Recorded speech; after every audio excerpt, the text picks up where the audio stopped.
Hey, Larry. Larry's on the line from North Carolina. Yes, I've got a pond that's 15 years old, and it's leaking. It's always leaked. Is there anything you can put in the pond to stop the leakage? You know, I know there are those, the pond sealers, but are those safe when you have fish? Sure. Really? The ones that are approved for use are. You know, I think the wisest thing I've heard about leaky ponds is that the tightest thing in the world that holds water is a bathtub, except for that little bitty hole down at the end of it. Exactly. The problem with a leaky pond is you can have all kinds of products to put in the leak, but you got to find it. Right.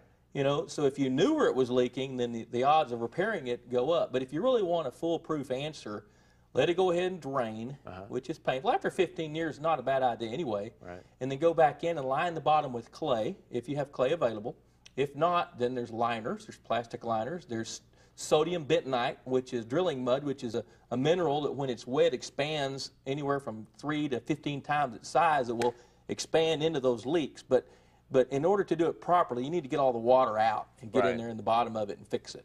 Well, and the ones that you can put in, the sealers that you can put in when there's water in a pond, essentially they're granular. They go down. How does that work? You know what?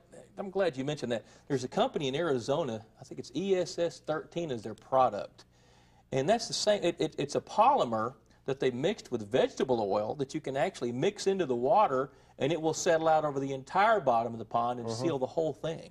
Okay. But the way they like to do it is to come, you know, inspect your pond, see if they can figure out why it's leaking. Because what it does is it attaches to the soils you've got and makes them grow to where they compact better. Okay. And so that product does exist. Like clay, almost, just an expansion. Almost like clay. Gotcha. All right.